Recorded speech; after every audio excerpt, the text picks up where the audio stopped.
This is The Dime. Dive into the cannabis and hemp industry through trends, insights, predictions, and tangents. What's up, guys? Welcome back to another episode of The Dime. As always, I've got my right-hand man, Kellen Fitty, here with me. And this week, we've got a very special guest, Johanna Nuding, host of the very popular Casual Baked podcast, as well as the Cannabis Lifestyle Guide. Joanna, thanks for taking the time. How are you doing today? Nice. Thanks for having me. I'm great. It's a beautiful day in Oakland, California. Kellen, how you doing today? I'm doing well, enjoying another sunny day out in Colorado. So no complaints. I think before we dive into these questions, I'd love to learn a little bit about your background and how you got into the cannabis space. So that's a pretty big question because I've been on one hell of a roller coaster ride. But back in 2012, I quit a corporate marketing director job in Austin, Texas. I gave away all of my things. I sold my car and I moved to Bologna, Italy to ponder the question, how can I get paid to be myself? What would that look like? So I took a midlife retirement and posted up in Italy and spent the next 16 months dreaming up being host of Casually Baked, the podcast and your Cannabis Lifestyle Guide. Amazing. Amazing. So I think before we dive into the hard-hitting questions, let's start with the hardest one of them all. Your go-to meal after consuming cannabinoids. That's interesting because I think you shouldn't. Like once I consume, like if I eat, then the buzz starts going away. So I like to hold off. And then, of course, I'm going to get into some pasta. I mean, like pasta bolognese is one of my specialties. So I really like to get high and then get in the kitchen and cook and like work up the appetite and get excited about it. And of course, burn myself and maybe cut myself every now and again. But, harmless fun in the kitchen. Amazing. See wherever nature just takes you in your experience. Was Italy a motivation for the pasta love, or did you go to Italy because of your love for pasta? Good question. I think I might have been Italian in a former life, but I wasn't a cook. I was nervous in the kitchen. And I had been experimenting with making edibles. I've always been more adventurous with cannabis than my friends were. And so, when those very first vape pens came out with the little, ceramic and the battery, and you loaded a tiny little bowl. And so I was always trying out new products. And then I started extracting the oil and making butters and then cookies and cupcakes and all kinds of stuff.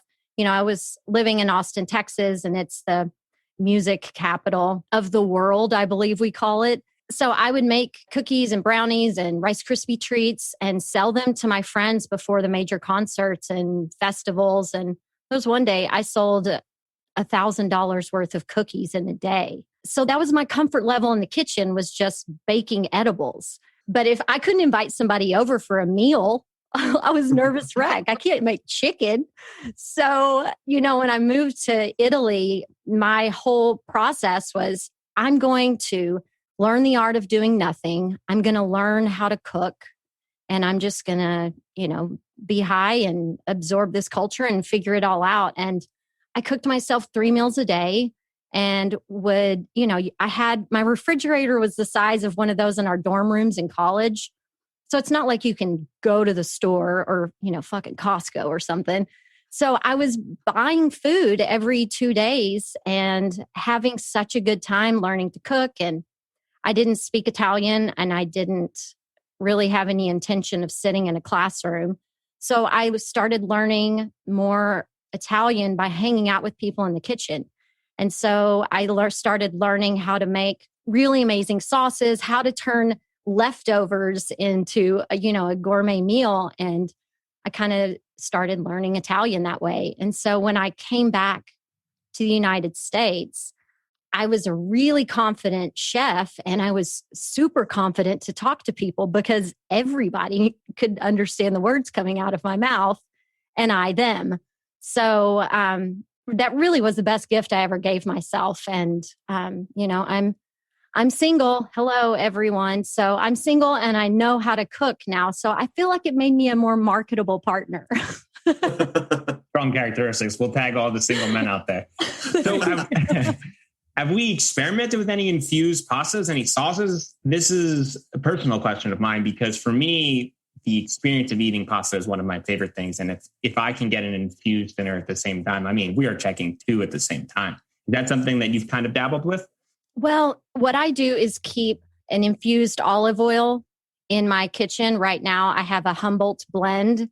It's got 3 or 4 different strains from different farmer friends around Humboldt. And, you have to be really careful about heating it to a certain point where you're not breaking it and, losing all of the functional parts of the plant.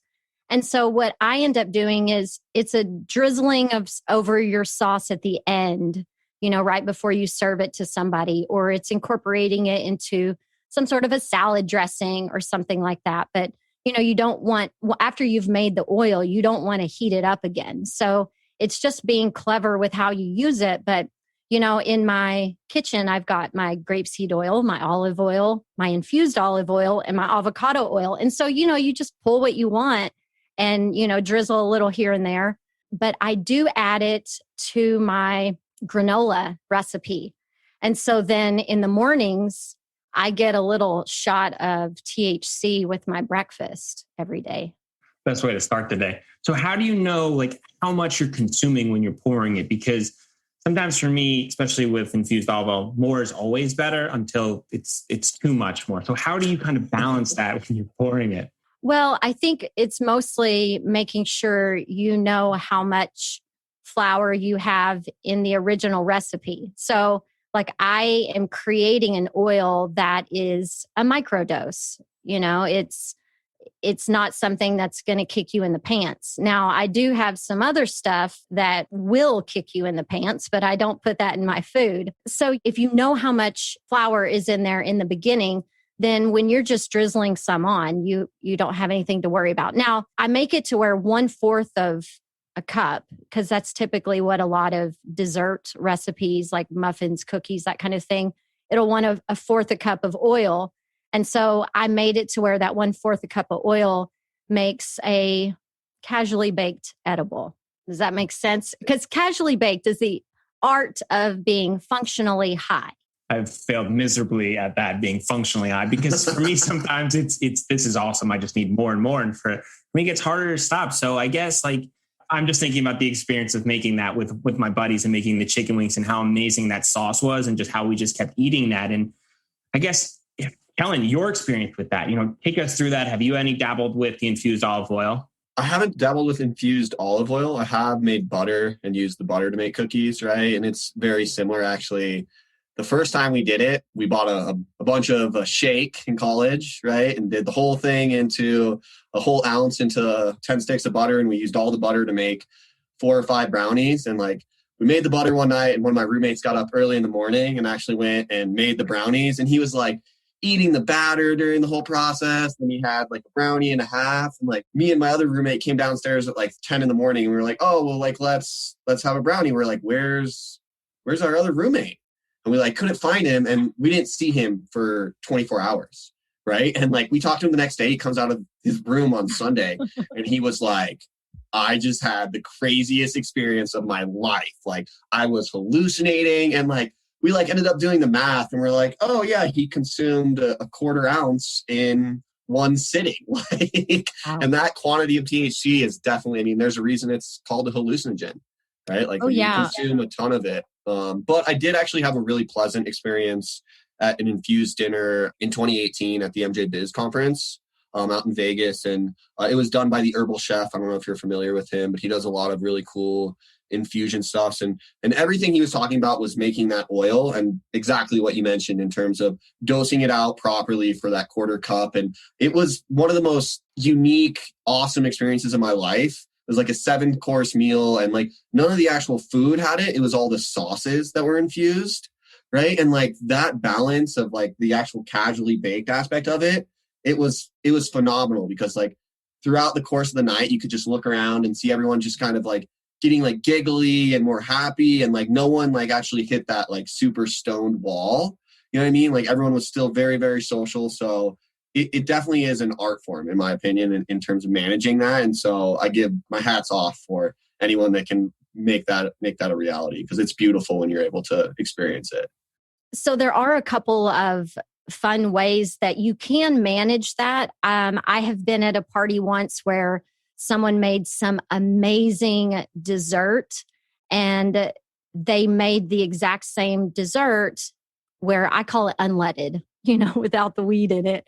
And so you had one of those, and then she replaced the plate with the unleaded version. So when people came back and wanted more, they didn't accidentally keep consuming more THC. And then the other thing is to have a CBD infused oil, so that you can have that little roller coaster of the THC takes you up and the CBD brings you down a little bit. And, that's a fun little ride, but easy ways that you can help manage it. How long does it take to kind of kick in after you put the olive oil in any of your meals? Well, I think we're all different. I tell people we're all precious snowflakes, and, the way our genetics are, I metabolize THC, I metabolize cannabinoids faster than most people. So I can be high and back down again, where I know people that have had an edible and they felt it for 2.5 or 3 days. And I always thought they were full of shit until I had an epigenetic panel run, and I found out exactly how cannabis interacts with my body. I know exactly how it all works. And so then I'm like, oh, they weren't crazy. That actually happens to some people. So, I think 30, for some within 30 minutes, they're probably feeling it. Some people, it may take a couple of hours before they're really feeling something. But, with CBD though, you just feel a lightness of being, and somebody that doesn't consume cannabis will be like, I'm high. You said I wouldn't feel high. I'm high. I'm like, no, you just have, the weight off of your shoulders. And that's a lovely feeling. Yeah, I think that's perfectly said. And I think for the people who are kind of curious when they take CBD for the first time, they're anticipating to be high so much that any sort of alteration in their normal feeling, even if it's just kind of a placebo effect, that kind of makes them believe, hey, I'm really high. Maybe they were THC, and you're like, no, just take a deep breath, reset, and then realize that you're just starting to relax and feel slightly different. Yeah. And the placebo effect is a huge thing. Our minds are so powerful. It's, we think it, we become it. That is, our thoughts become things. So yeah, if you think you're high, I guess you can probably will it to be. Yeah, for sure.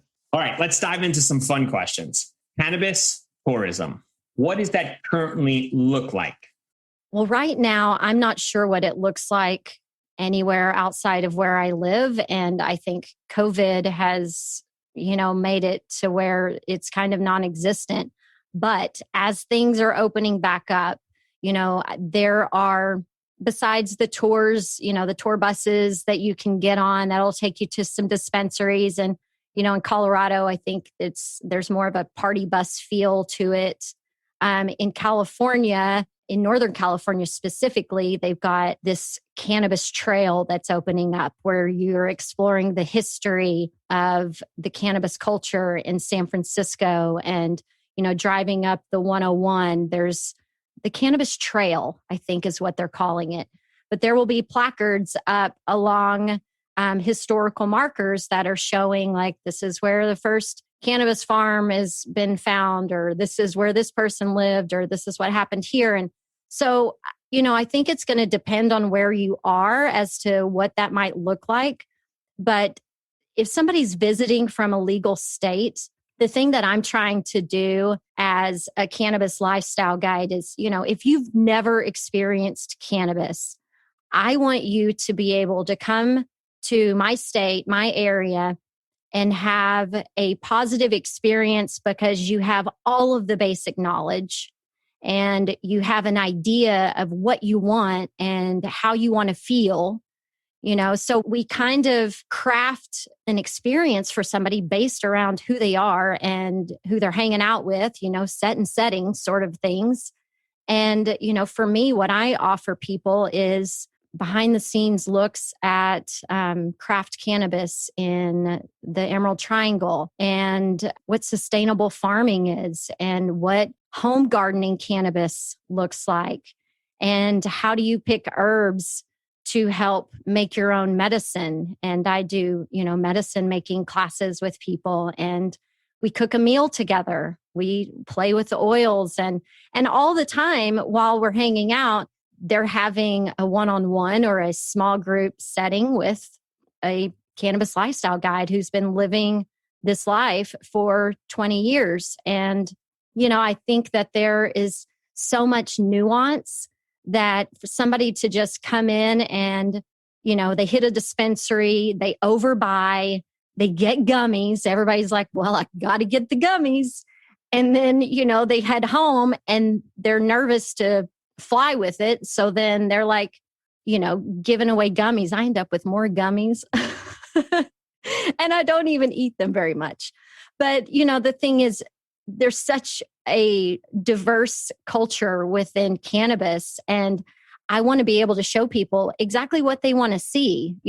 Some people that are, they've loved their Colorado cannabis and they want to see what a giant indoor grow looks like, and take them up the street to my friends at Nug and, see a huge operation where it's seed to sale in this one building, or we go up the road to Northern California and, drive on a windy road for an hour and come to a clearing and there are water tanks and, a giant cannabis farm. And, there's just so much to see. And I think it's just enticing people with their current curiosities and giving them an experience that they couldn't buy anywhere else. Hi, y'all. I'm Jo, host of Casually Baked, the podcast. If you're looking for a one-of-a-kind cannabis-infused getaway, I invite you to join me in the beautiful wine and weed country of Sonoma County, California. As a cannabis lifestyle guide, I've cultivated a one-of-a-kind farm stay experience where you can enjoy the casually baked lifestyle and the magic of sun-grown cannabis farms and vineyards.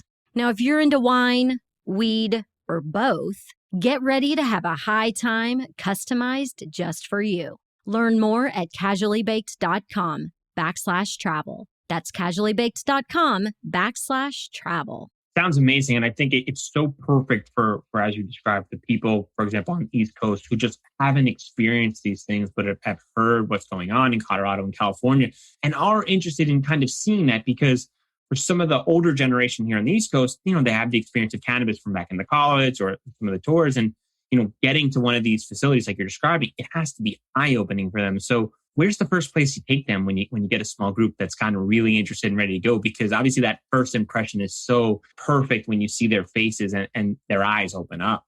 Yeah, it's overwhelming for people when they walk into a dispensary. And I really do love watching people's faces when they walk in.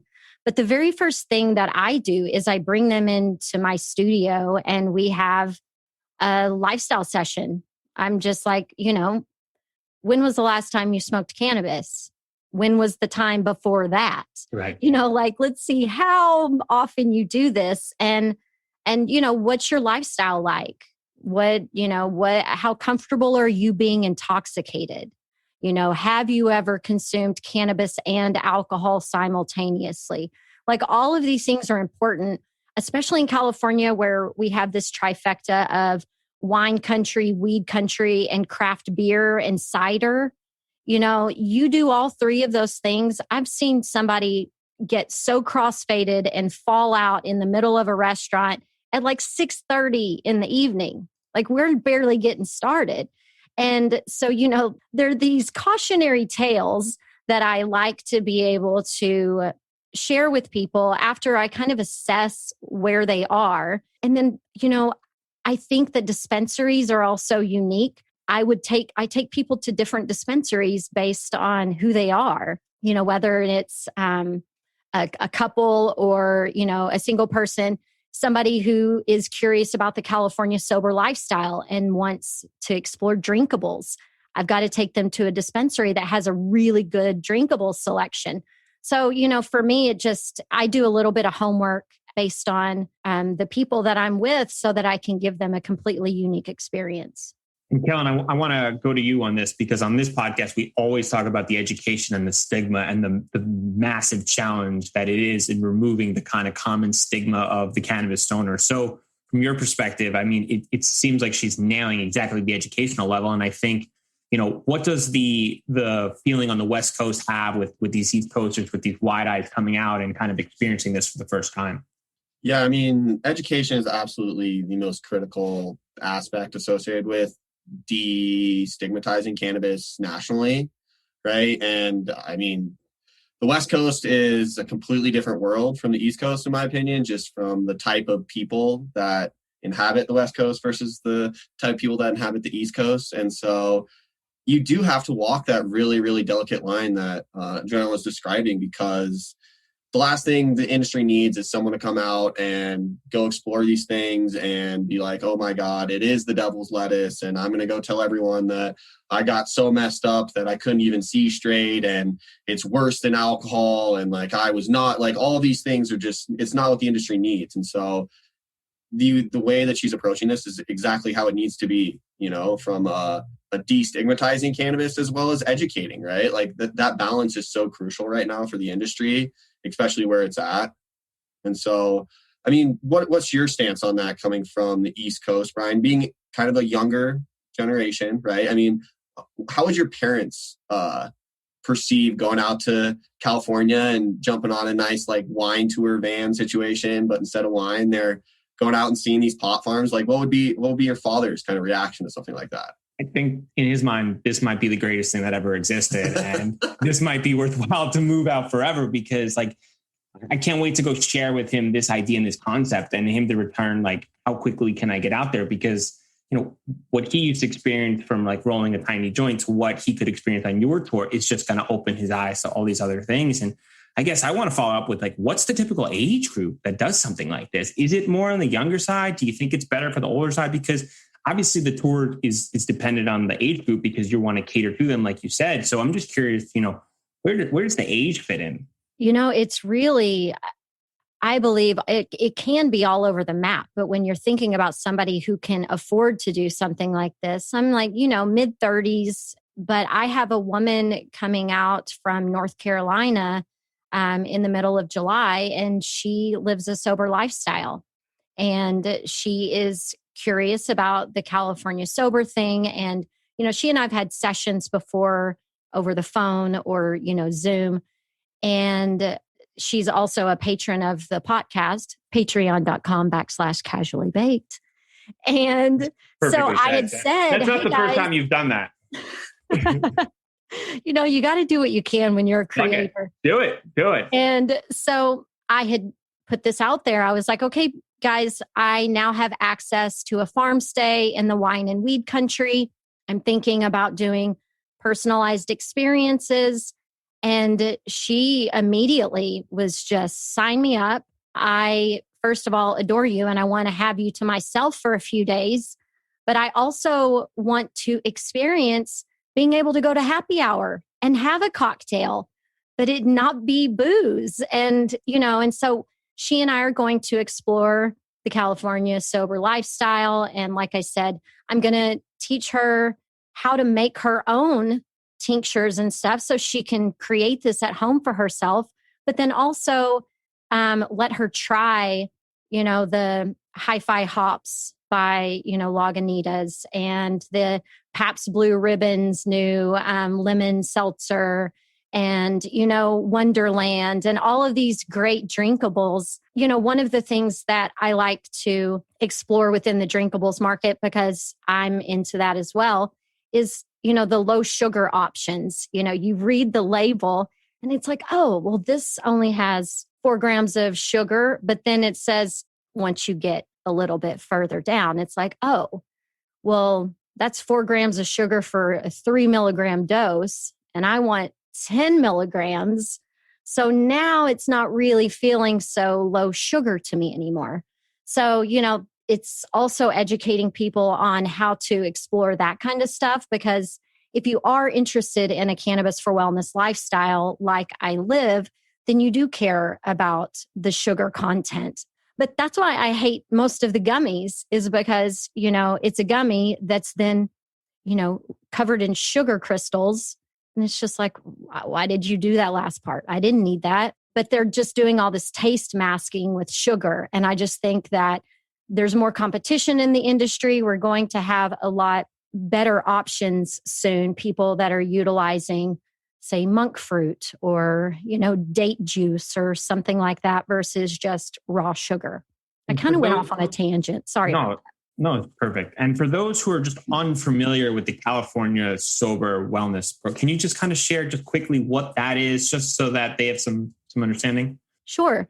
So, I am somebody who I still drink alcohol on occasion. It's mostly a really nice glass of red wine or an Aperol spritz on a hot afternoon, but it is replacing, no hard drugs, it's natural whole plant medicine for both wellness and entertainment. And so it's just a more mindful approach to socialization and being with your friends and imbibing. And so the opportunity really is, to try it out and start kind of figuring out what that's like. And then, incorporating alcohol in maybe the next day and seeing how you feel, like what's different. For me, once I got north of 40, I started waking up with really bad headaches after not drinking very much. And so there was just this like seesaw effect of like, well, this night I had cannabis infused drinks and I woke up and I felt just fine. And this night I drank wine and I had a really rough day the next day. And so I think for people that live here and participate in it, it starts out as an experiment and then it quickly becomes a no-brainer. You're music to my ears, because for me, the same way that one glass of wine and my body doesn't handle it so well, where those infused beverages, I feel great at night and the next day I feel normal. And if I was given an option right now of never having a hangover again, I would sign up every single time. And if that means never having booze again, sure, I would, of course, have the occasional drink here and there, but, that option and that ability to go to a beverage that kind of relaxes me and makes me feel good and wake up without a hangover, it's a no-brainer. And, I will admit that being a little bit red wine drunk and high is a fucking amazing feeling. But it's like, okay, now we got to hit stop at like 8:30 or 8:45 and chug a liter of water before we go to bed. So, I'll still do that, but I just know that I have to completely hydrate and be fine before I go to sleep. It's hard to do. It is hard to do. And, that's one of the things where I'm like, I constantly have to defend my lifestyle to my parents when they're like, you spend how much for rent? Why are you still living in California? I'm like, wine, weather, and weed. Like, you can't give me all of those things in Texas. And so, when people come out here, I still want to showcase the amazing wine culture of California. And so, when I do tours with people, it's like, there will be a wine, if you're into it, there's a wine day, there's a weed day. We can hit the mountains or we can hit the redwoods and go for a hike. Like, I want to showcase wine, weather, and weed in this state, and specifically in Northern California. And it's just a beautiful mixture. Like, when you can have all three of those things working together, like, it's magic. Do you think vineyards will slowly adapt and kind of integrate that area into their facilities as well? Because if you could go to one destination, incorporate a little bit of both, you're now opening yourself up to such a wider consumer base. And at the end of the day, right, like you were saying, that pairing of the red wine and the nice little J works beautifully together. And sure, they're not upselling each other, but if it's both available, one might lead to the other.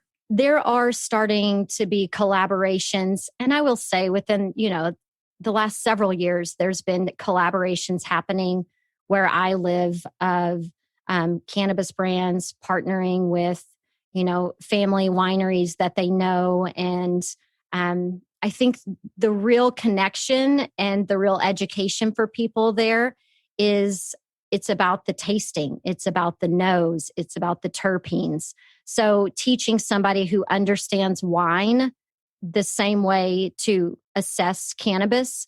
So allowing them to discern what they're smelling, what the flavor profile is on wine, and then set that down and then do the same thing with a paired cannabis flower. That's something that I've seen done. A lot of it are at, like what Kellen was talking about, at the dinners, these infused dinners where they are pairing the wine with the food, with the specific cannabis for that specific thing. And I think it has to happen in a really interesting collaborative way right now because, of the legalities of things and not being able to mix the alcohol and the cannabis. But, that's one of the things that I am, trying to find the nuance in. My friend who owns the farm stay that I'm partnering with, they have grapes on their property. It's an old wine family, and she went to school and is a winemaker. And so, I've said, hey, I may tap you to teach a terpene class every now and again, and be somebody who goes along on the ride with some more sophisticated wine drinkers, because I do want people to feel not only like they're having a really unique experience, but they're being a little bit challenged. They're learning something. I think that's something that we should never stop doing. I am constantly curious, and I want to infuse that in everything that I do, so that when somebody leaves, they're like, that was the most magical experience. I will never forget that. That's what I'm looking for. Strong word choice with the infused. Yeah. I was going to say that is definitely the direction. I mean, especially with California passing the Appalachian kind of laws, you can see the early formations of them trying to treat cannabis in the same fashion that that wine has been treated. And I think that that's going to really help separate cannabis from the quote unquote kind of commodity phrase that people have tried to classify cannabis as.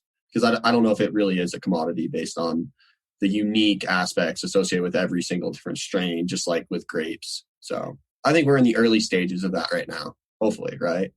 Well, and I agree. And I think that is the fun part for consumers, is to give them the story. Because when we do go on a trip and we buy wine and then we're serving it to our friends at a dinner, we're like, oh, it was the most beautiful day. We went and we sat out on this farm and we pet the goats and did the thing. And, everybody has a story about this wine. And now people can have a story about the cannabis. There's one of my friends' farms. It's Huckleberry Hill Farms. It is the most beautifully manicured property you've ever seen. I mean, it showcases cannabis like I can't even. It's so beautiful. It brings tears to your eyes. I mean, all of the plants that are helping, like with pest control and the pest management, they just make sure they add pops of color, and everything is it's just serene. And if someone thinks about a cannabis farm, they don't think of that, but the first time they lay eyes on that property, it will forever change them. And being able to walk somebody through that experience and have a second generation farmer teach them how to properly trim a bud and to grind and roll a farmer rolled, joint, a big fatty, and then they get to take that home with them, come on, it doesn't get better than that. And so, yeah, I think storytelling is going to be another really big piece of it. Guys, I want to talk to you today about one of our new partners, CESC. CESC is a nonprofit organization providing a compelling and complementary alternative. They represent the ability to harness a flexible, collaborative approach to scientific advancements. They are comprised of leading doctors and researchers in the cannabis and cannabinoid science space for almost a decade. Their act first, talk later operating principle has now led to a successful series of disruptive innovations in the cannabis science space. They need your help now. Join them, collaborate with them, or support them. Go to thecesc.org to get involved now. Together, we can change the world. What is the most common question that you field as a cannabis lifestyle guy? Have you ever heard of this CBD? Do you recommend this one? How do you respond to that? Oh, you know what? I finally broke down and did a little bit of homework and found an affiliate because I'm like, geez, like there's a bazillion CBDs. And so now I added a podcast affiliate page to my website. And if people ask for a CBD recommendation, I just send them there, but it's like you can take whatever you want. Just know where it was made. Make sure that it has a QR code that actually has a certificate of analysis attached to it. Make sure you can read it. If you got it from a gas station, it's already a little suspect to me, Yeah. Yeah, it's usually my response to it. It's like, where did you buy it? And it's like a gas station. It's like, well, we can start there and realize likely not a good purchase. Or the other people, it's like, I purchased a cream. My mom will ask me, my friend purchased a cream and she didn't feel anything. And I was like, well, I don't know what she purchased. I don't know what she was intending to feel. I don't know anything about that. So if you'd like me just to make up a response, I'm happy to do that.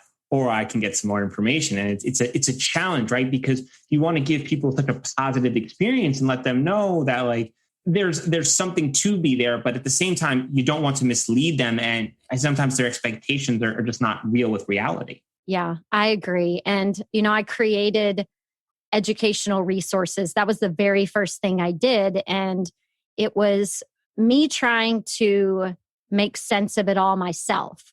So, going online, doing my homework, and I started piecing everything together into what I call the Cannabis Class Resource Guide. And so that's something that I sell on my website. It's something that I give away to people, in my life that have lots of questions. And I'm just like, this is a short, quick, easy to read, nice, pretty graphics.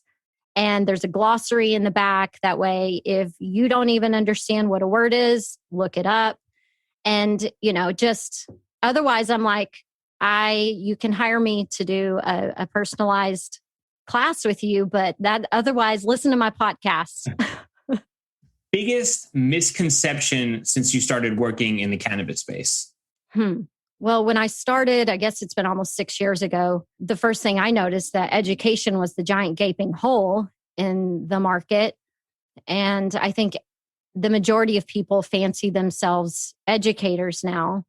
And that piece is getting better. I think the biggest misconception for people that don't work in the industry is that we're all getting rich, which isn't true. The other thing that I think is that misconception is that cannabis is cannabis, and all cannabis is not treated or shouldn't be treated equally. There is a looking under the hood that needs to happen. If you believe that your indoor stuff is the best, like what are the sustainability practices of the people that are growing that? What's their footprint like? And, we all vote with our dollars. And, I think being educated consumers and understanding where your product comes from, I preach it's so important to know your farmer, whether or not you have the privilege like I do to know them personally, but at least having looked them up, gone to their website, see what their practices are, explored that certificate of analysis, because, cannabis is bullshit. Before we do predictions, we ask all of our guests 2 questions.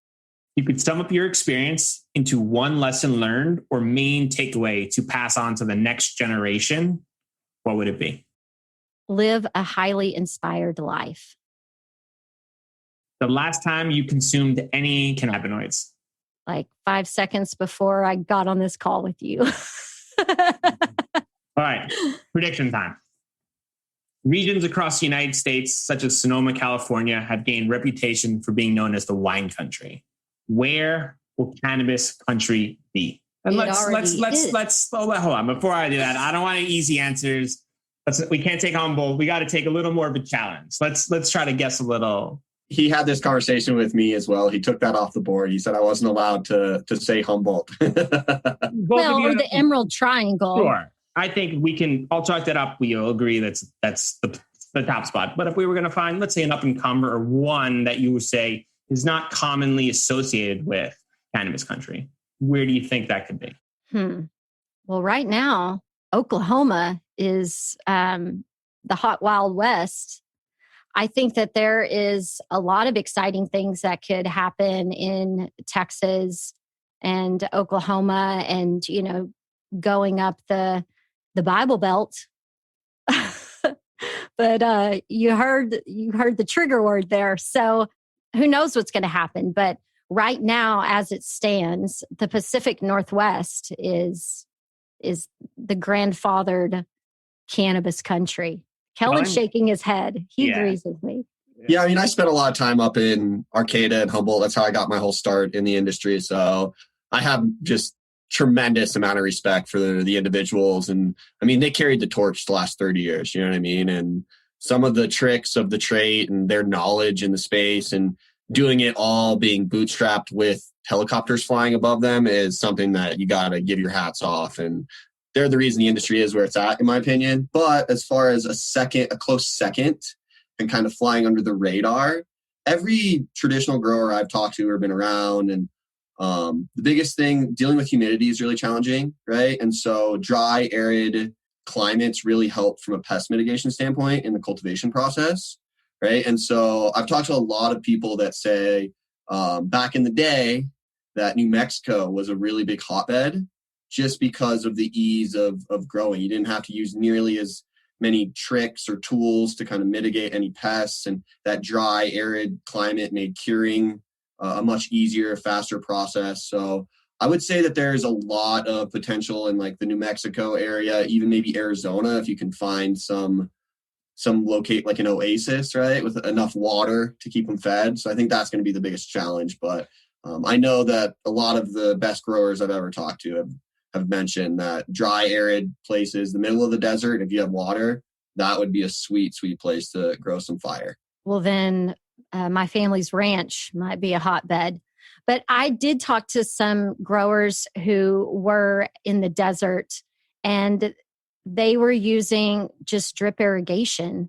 And yes, I think also with the First Nations, like if they can get some sort of laws in place, like when I was driving from Oakland back to Texas during the pandemic to hang out with my family for a month, and I was driving, I like taking the back roads and seeing things. And I was so sad driving through New Mexico and seeing like where these tribal nations have been pushed to. And I'm like, there's nobody driving through here to go to your little business or get gas at your gas station. Like it was just sad and desolate. And I'm like, if cannabis could turn those very micro-populated places around, that would be such a beautiful thing. Yeah, I think that's really well said, because like we've seen when new states come online, there's such a rush for people to kind of jump to those dispensaries. And if they can get a more personalized one-on-one experience, it would definitely drive traffic to some of these areas and definitely improve some of the way things are done. Well, and also there's opportunities now for like drone delivery and, and trying to create some sort of opportunities where, if there was some distribution center that could be populated there. And I don't know. I just think we can get super creative and support these communities that have been, downtrodden from the things that our government has done to them. So it's like, can we make up for that now? So Joanna, before we wrap, where can our listeners get in touch with you? Where can they connect? Where can they learn more about the podcast and the lifestyle guide? I tried to make things super easy just for you. So casuallybaked.com, @casuallybaked on Instagram, Facebook, and Twitter. And actually, if you love cannabis and you want to support the cannabis creator community, go to WeedTube, folks. Go to weedtube.com. A lot of creators that got taken down from YouTube and were never able to get back on that platform, they crowdfunded and put together this site. And so I recently have started my own page, and I'm starting to upload some stuff there so that I can help support these other content creators that did get dumped off YouTube. I'm still on there, but I create highly responsible content that doesn't ruffle a lot of feathers. But I recognize that I'm lucky that I can still be there. So weedtube.com, support it, check it out. We'll link all that in the show notes. Thank you so much for your time. Yes. One thing, if people are curious about the actual travel piece, there's a hidden page on my website. If you go to casuallybaked.com/travel, you will get to a little form that asks you some questions, asks what you're interested in, what months you would want to travel, and kind of gets the conversation started with me on the cannabis infused travel. Why do you hide it? For exclusivity, to make it fun?